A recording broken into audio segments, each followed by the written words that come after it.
آج تو ہندوستان کے اندر مدارس کے ختم کرنے کا پورا پلان ہے کہ مدارس ختم کر دیے جائیں، اور صورتحال ہے کہ مسلمان امدادی رقم اپنے مال سے نہیں نکالنا چاہتے۔ کسی سے کہا جائے کہ تم 10 لاکھ روپے ہمیں امداد کرے دو، نہیں دیتا ہے۔ بسم اللہ الرحمن الرحیم، الحمدللہ رب العالمین، والصلاة والسلام علی سید الانبیاء والمرسلین، محمد وعلى آلہ وصحبہ اجمعین ومن تبعهم بإحسان الى یوم الدین، وبعد۔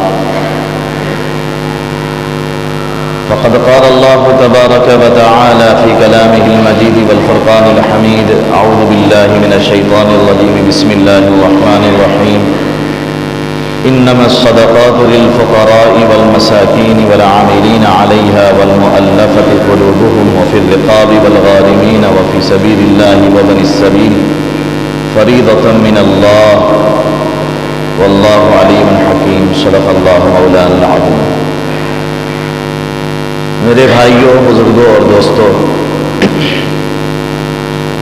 اللہ تبارک و تعالی نے ہر صاحب نصاب بالغ مسلمان پر زکوٰۃ فرض کی ہے۔ زکوٰۃ کی فرضیت کب ہوئی؟ اس سلسلے میں علامہ ابن کثیر رحمۃ اللہ علیہ نے لکھا ہے کہ زکوٰۃ کی فرضیت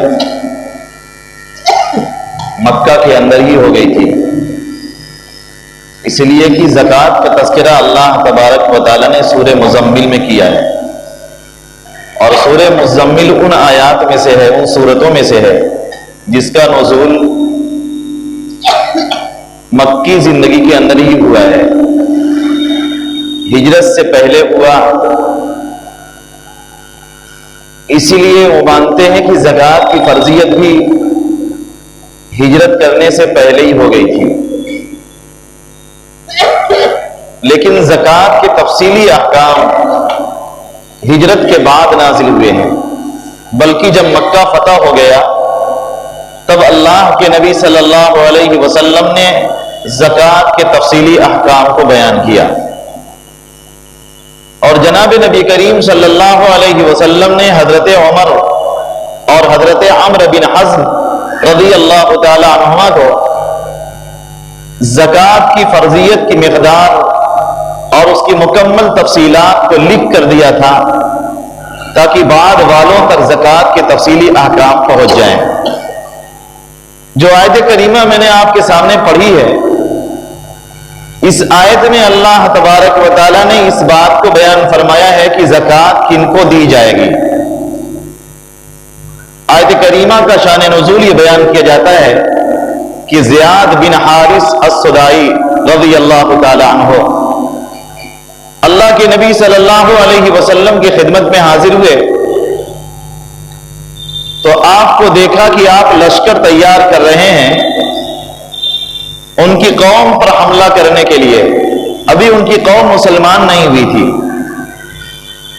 تو زیاد بن حارث سدائی رضی اللہ تعالیٰ عنہ نے اللہ کے نبی صلی اللہ علیہ وسلم سے عرض کیا، یا رسول اللہ، ابھی آپ لشکر نہ بھیجیے، میں اپنی قوم کے پاس جاتا ہوں، انہیں سمجھاتا ہوں۔ چنانچہ انہوں نے اپنی قوم پر محنت کیا اور ان کی محنت سے پوری قوم مسلمان ہو گئی، ان کے قبیلے کے سارے لوگ مسلمان ہو گئے۔ تو اللہ کے نبی صلی اللہ علیہ وسلم نے فرمایا، آخا سدائن المطاع فی قومہ، کہ زیاد ہمارا سدائی بھائی اپنے قبیلے کے اندر مطاع ہے، یعنی اس کی قوم اس کی بات مانتی ہے، اس کے کہنے سے پوری قوم اور قبیلے کے لوگ مسلمان ہو گئے۔ حضرت زیاد فرماتے ہیں کہ میں اللہ کے نبی صلی اللہ علیہ وسلم کی مجلس میں بھی موجود تھا، کسی صحابی نے اللہ کے نبی صلی اللہ علیہ وسلم سے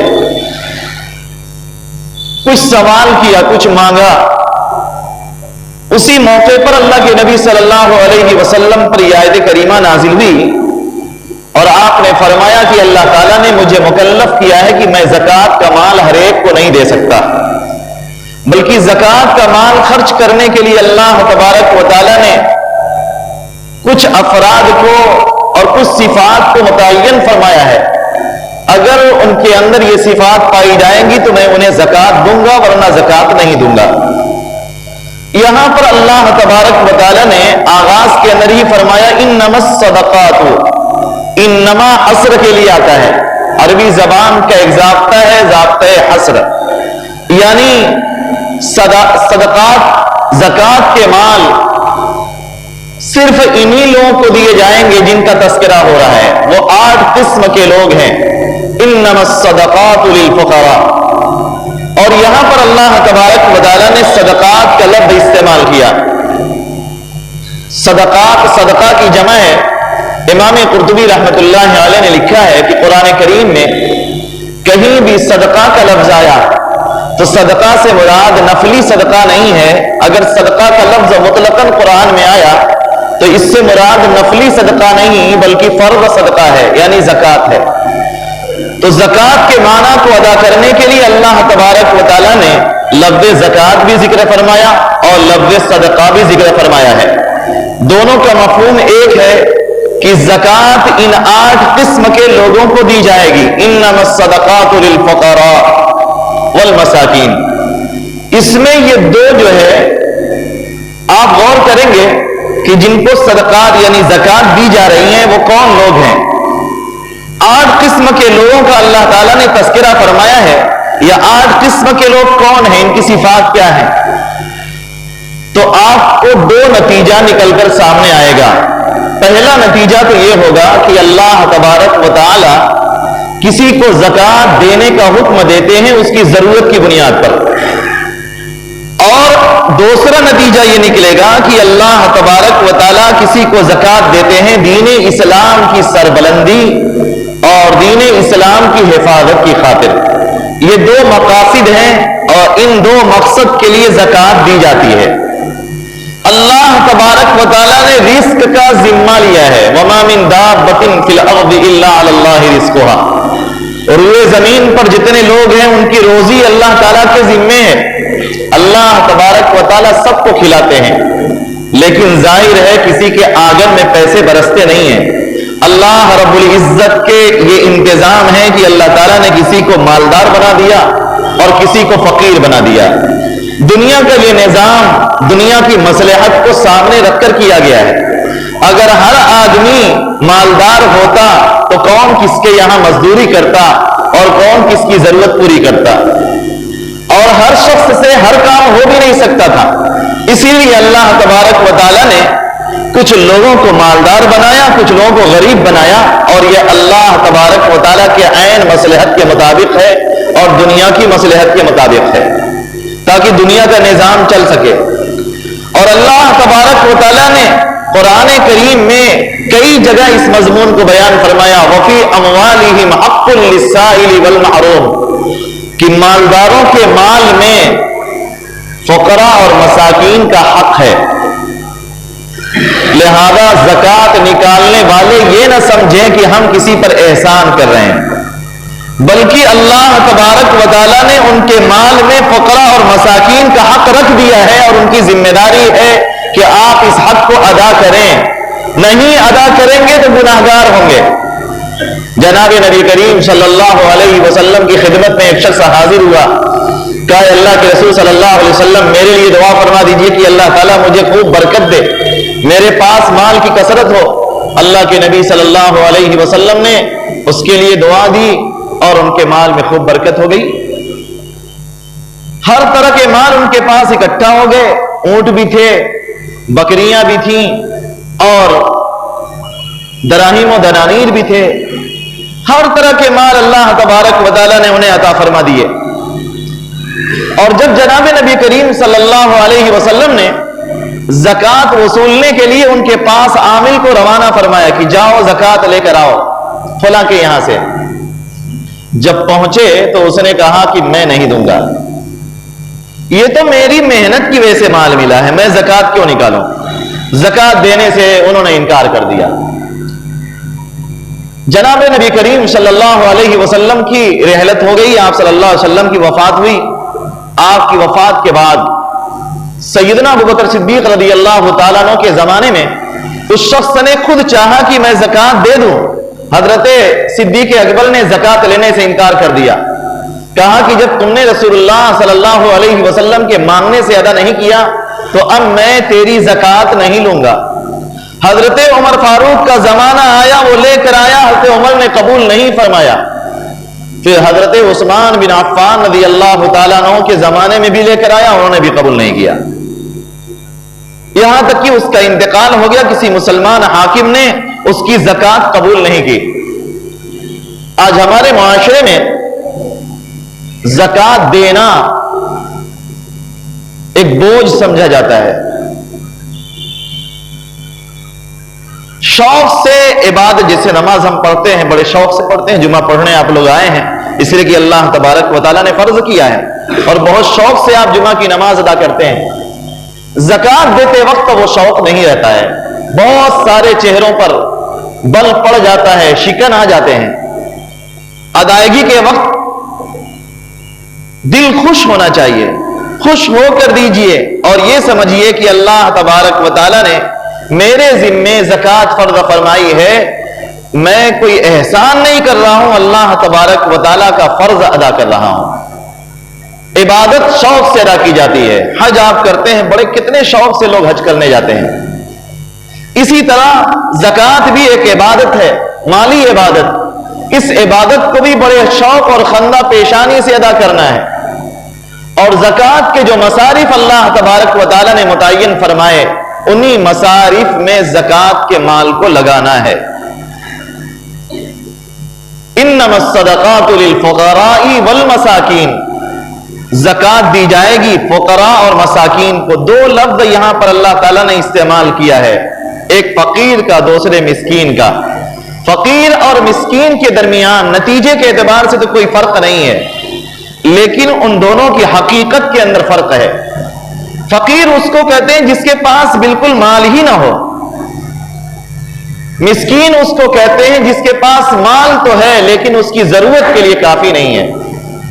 پیسہ تو ہے لیکن اس کی کفایت نہیں کر پاتا, اس کی ضرورت پوری نہیں ہو پاتی. صاحب نصاب ابھی وہ نہیں ہو سکا ہے, نصاب سے کم اس کے پاس مال ہے, اس کی ضرورت پوری نہیں ہو پا رہی ہے, تو ایسے شخص کو مسکین کہا گیا ہے. اللہ کے نبی صلی اللہ علیہ وسلم نے فرمایا زکات کا مال فقراء اور مساکین کو دیا جائے گا. ایک حدیث آپ کے سامنے, دو حدیثیں پیش کرتا ہوں. اللہ کے نبی صلی اللہ علیہ وسلم نے فرمایا لا تحل الصدقۃ لامرئ سوی, اگر کوئی آدمی طاقتور ہے, تندرست ہے, جوان ہے, پیسے نہیں ہیں, آپ نے فرمایا اس کے لیے صدقہ حلال نہیں ہے. علماء نے لکھا اس کا مطلب یہ ہے کہ ضرورت مند تو ہے لیکن محنت کرے گا تو پیسے کما سکتا ہے, اس کو بھیک مانگنا جائز نہیں ہے. وہ لوگوں سے بھیک نہ مانگے, البتہ ضرورت کی بنیاد پر کسی نے ایسے شخص کو زکات دے دیا تو اس کی زکات ادا ہو جائے گی. ایک شخص ہے جس کے پاس, کچھ علماء نے لکھا اگر صبح و شام کی روزی کا انتظام ہے تو اس کے لیے آج مانگنا جائز نہیں ہے. لوگ ذرا ذرا سے بہانے سے لوگوں کے سامنے دستے سوال دراز کرتے ہیں, یہ درست نہیں ہے. انسان بہت محتاج ہو جائے, بہت پریشان حال ہو جائے تبھی اس کو سوال کرنا چاہیے, ورنہ اس کو سوال نہیں کرنا چاہیے. اللہ کے نبی صلی اللہ علیہ وسلم کے پاس ایک صحابی آئے ہیں بھیک مانگنے کے لیے. آپ نے ان سے پوچھا آپ کے گھر پہ کچھ ہے؟ انہوں نے کہا یا رسول اللہ میرے پاس گدڑی ہے, اسی پر ہم سو جاتے ہیں اور پہن بھی لیا کرتے ہیں, اور ایک پیالہ ہے جس میں ہم کھا پی لیتے ہیں. اللہ کے نبی صلی اللہ علیہ وسلم نے اپنے ہاتھوں سے اسے فروخت کیا, نیلامی کرائی, 2 درہم میں فروخت ہوا. اس کے بعد جناب نبی کریم صلی اللہ علیہ وسلم نے انہیں ایک کلہاڑ خرید کر دی, کہا جاؤ جنگل میں لکڑیاں کاٹو اور تم اتنے دنوں تک نظر نہ آنا, 10 دن تک میرے سامنے نہ آنا. وہ گئے, انہوں نے جنگل سے لکڑیاں کاٹی اور خوشحال حالت میں اللہ کے نبی صلی اللہ علیہ وسلم کے پاس آئے. جناب نبی کریم صلی اللہ علیہ وسلم نے فرمایا یہ بہتر ہے یا یہ بہتر ہے کہ تم قیامت کے دن آؤ تو بھیک مانگنے کے نشانات تمہارے چہرے پر پڑے ہوئے ہوں. بھیک مانگنا ایک بہت عار کی چیز ہے. السوال ذل, ایمان والے کے لیے بھیک مانگنا ایک ذلت کی چیز ہے. کسی کے سامنے دستے سوال دراز کرنا ایک ذلت آمیز بات ہے. مسلمان کو بھیک مانگنے کا پیشہ نہیں اختیار کرنا چاہیے. آج تو میں دیکھتا ہوں بہت ساری مسلمان عورتیں معلوم نہیں کہ وہ مسلمان ہیں بھی یا نہیں، نقاب پہن کر مسجد کے دروازوں پر اور جگہ جگہ گھوم رہی ہیں، انہوں نے ایک پیشہ ہی بنا لیا ہے۔ بہت سارے لوگ ہیں جو روزانہ صبح سے شام تک بھیک مانگتے ہیں، دکان دکان ٹہلتے ہیں۔ اللہ کے نبی صلی اللہ علیہ وسلم نے اپنی امت کو یہ تعلیم نہیں فرمائی ہے۔ ہمیں ہر حال میں بھیک مانگنے سے بچنا چاہیے، الا یہ کہ انسان بہت محتاج ہو جائے تو جائز ہے اس کے لیے سوال کرے، لیکن بلا ضرورت سوال نہیں کرنا چاہیے۔ کوئی صحابی جناب نبی کریم صلی اللہ علیہ وسلم کے پاس بہت صحت مند ہے، آتا ہے سوال کرتا ہے، اللہ کے نبی صلی اللہ علیہ وسلم اسے نہیں دیتے ہیں اور کہتے ہیں جاؤ محنت کرو، آپ اس کو جو ہے صدقہ نہیں دیتے ہیں۔ آج دو جوان میرے گھر پہ آئے تھے، سویرے کی بات ہے، کہا کہ مولانا مسجد میں اعلان کر دی، دونوں جوان تھے، میں نے انہیں واپس کر دیا، مجھے سمجھ میں نہیں آیا۔ تو ایک عام مشغلہ بن گیا کہ ہم سوال کریں۔ ہوتے ہیں ضرورت مند، ان کو اپنے پڑوسیوں سے کہنا چاہیے، اگر جوان ہے ضرورت مند ہے، پڑوسی لوگ پڑوسیوں کے حالات سے زیادہ باخبر ہوتے ہیں۔ بہرحال اللہ کے نبی صلی اللہ علیہ وسلم پر یہ آیت کریمہ نازل ہوئی جس میں مصارف زکوٰۃ کو بیان کیا گیا، انما الصدقات للفقراء والمساکین، زکوٰۃ دی جائے گی فقراء اور مساکین کو، والعاملین علیہا، اور زکوٰۃ دی جائے گی زکوٰۃ وصول کرنے والوں کو۔ مفتی شفیع صاحب رحمۃ اللہ علیہ نے لکھا ہے کہ العاملین علیہا سے مراد وہ محصلین ہیں جن کو امام المسلمین نے، یعنی اسلامی حکومت ہے اور اسلامی حکومت کے جو امام ہیں یعنی مسلمانوں کے امیر، انہوں نے جس کو زکوٰۃ وصول کرنے کے لیے متعین کیا ہے اس کا حق الخدمت اسی مال زکوٰۃ سے دیا جائے گا۔ والمؤلفۃ قلوبہم، ایسے لوگوں کو زکوٰۃ دی جائے گی جن کی تعلیق کی جاتی ہے، دل جوئی کی جاتی ہے۔ اللہ کے نبی صلی اللہ علیہ وسلم کے زمانے میں اسلام نیا نیا تھا، بہت سارے لوگ نو مسلم تھے، تو ان کو زکوٰۃ سے مال دیا جاتا تھا ان کی دل جمعی کے لیے، تاکہ اسلام پر وہ مطمئن ہو جائیں، جم جائیں۔ اور ایسے غیر مسلموں کو بھی دیا جاتا تھا جو مسلمان تو نہیں تھے، حالانکہ زکوٰۃ تو صرف مسلمانوں کو دی جاتی ہے، لیکن وہ مسلمان نہیں تھے پھر بھی ان کو دی جا رہی تھی۔ کیوں؟ تاکہ یہ اسلام کی طرف مائل ہو جائیں، اسلام قبول کر لیں۔ اور ابتدائی اسلام میں ایسے لوگوں کو بھی زکوٰۃ سے مال دیا جاتا تھا جن سے اسلام کو خطرہ لاحق تھا، مسلمانوں کو خطرہ لاحق تھا، ان کے شر سے بچنے کے لیے بھی اللہ کے نبی صلی اللہ علیہ وسلم دے دیا کرتے تھے۔ حضرت فاروق اعظم کا جب دور آیا تو انہوں نے فرمایا کہ اب اللہ تبارک و تعالیٰ نے اسلام کو غلبہ عطا فرما دیا ہے، اس لیے اب ہم ان مؤلفۃ القلوب کو کچھ بھی نہیں دیں گے، اب ہمیں ضرورت نہیں ہے کہ کسی سے دبیں، اللہ تبارک و تعالیٰ نے اسلام کو سربلندی عطا فرما دی ہے۔ اس لیے اس زمانے میں ان کا حصہ ساقط کر دیا گیا تھا۔ اسی کو امام ابو حنیفہ اور امام مالک رحمۃ اللہ علیہ نے فرمایا کہ مؤلفۃ القلوب کا حصہ ساقط ہے، یعنی منسوخ ہے۔ امام شافعی، امام احمد بن حنبل رحمۃ اللہ علیہ فرماتے منسوخ نہیں ہے، آج بھی ضرورت ہوگی تو دیا جائے گا۔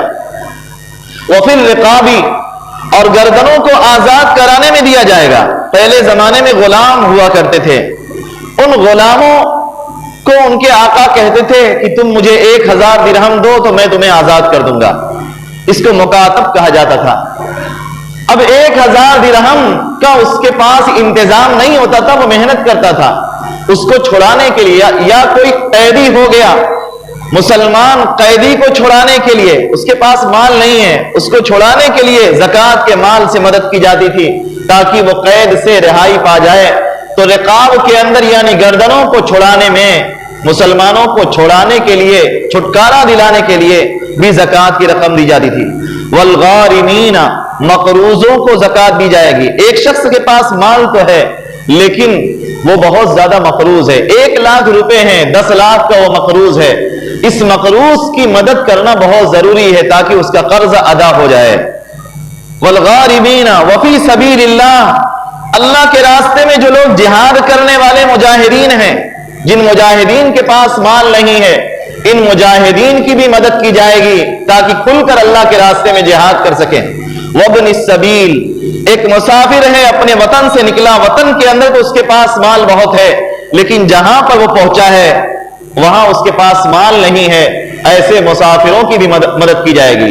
یہ 8 اقسام ہیں جن پر خرچ کرنے کا اللہ تبارک و تعالیٰ نے حکم دیا۔ ایک مسئلہ ہے، ہمارے زمانے میں مدارس کے لیے زکوٰۃ وصول کی جاتی ہے۔ عام طور پہ یہ مسئلہ بولا نہیں جاتا، لیکن میں نے آج سوچا تھا کہ اس کو بولوں گا، وقت کم ہے، 1-2 باتیں کہتا ہوں، انشاءاللہ آئندہ ہفتے اس پہ تفصیل سے کہوں گا۔ حضرت عبداللہ ابن مبارک رحمۃ اللہ علیہ بہت بڑے محدث ہیں، اپنے زمانے میں ان کو محدثین کے درمیان امیر المومنین فی الحدیث کہا جاتا ہے۔ وہ کہتے تھے کہ علماء پر خرچ کرو، اس لیے کہ علماء انبیاء کے وارث ہیں، اپنا مال اپنی اعانت علماء کو دو۔ صاحب در مختار، جن کی کتاب سے ہم لوگ فتویٰ دیتے ہیں، صاحب در مختار علامہ حسکفی رحمۃ اللہ علیہ نے در مختار کے اندر لکھا ہے کہ ایک طالب علم جو علم حاصل کرنے کے لیے گیا اور حصول علم کی مصروفیت اسے کمانے سے روکتی ہے، وہ منہمک ہے، اسے کتابوں کی ضرورت ہے، پڑھے گا، اگر وہ کمانے میں لگ جائے تو علم حاصل نہیں کر سکتا۔ کہتے ہیں کہ اگر طالب علم مالدار بھی ہو اور کمانے میں وہ مصروف ہے جس کی وجہ سے وہ کما نہیں پاتا، صاحب در مختار فرماتے ہیں کہ اشاعت علم کے لیے اور علم کے بقا کے لیے اس طالب علم کو زکوٰۃ کی رقم دینا جائز ہے۔ آج بہت سارے ذہنوں میں خلجان ہے، لوگ کہتے ہیں مدارس کو دینے سے زکوٰۃ ادا نہیں ہوتی، یہ بالکل غلط خلجان ہے۔ علماء کا ایک اتنا بڑا طبقہ جو پوری دنیا میں پھیلا ہوا ہے، اور آج سے نہیں صدیوں سے زکوٰۃ کی رقم علم کی اشاعت کے اندر لگائی گئی ہے۔ یہ سارے علماء اتنا بڑا گناہ اپنے ذمے نہیں لیں گے کہ اللہ تبارک و تعالیٰ نے طالب علم کا تذکرہ نہیں فرمایا تو علماء کہیں کہ طلباء کو زکوٰۃ دی جائے گی۔ ظاہر ہے علماء نے جو کچھ کہا ہے علم کی بقا کی ضرورت کے لیے کیا ہے۔ آج تو ہندوستان کے اندر مدارس کے ختم کرنے کا پورا پلان ہے کہ مدارس ختم کر دیے جائیں، اور صورتحال ہے کہ مسلمان امدادی رقم اپنے مال سے نہیں نکالنا چاہتے۔ کسی سے کہا جائے کہ تم 10 لاکھ روپے ہمیں امداد کرے دو، نہیں دیتا ہے۔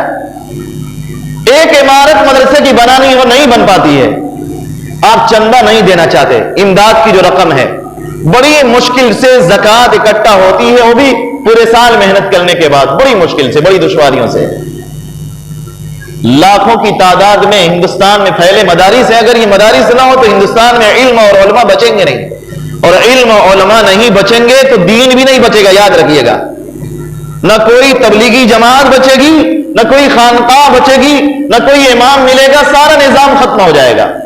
اسی لیے علماء نے ضرورت کو محسوس کرتے ہوئے علم پر اپنے مال کو خرچ کرنے کا حکم دیا ہے۔ میں نے سنا ہے، میں نے تو دیکھا نہیں، مفتی یاسین صاحب رحمۃ اللہ علیہ فرماتے تھے، اور یہاں پر منبر پر حضرت نے فرمایا کہ علماء پر طلباء پر خرچ کرنے میں ہمیں دوہرا ثواب ملے گا، ایک تو زکوٰۃ دینے کا اور دوسرے علم کی اشاعت کا۔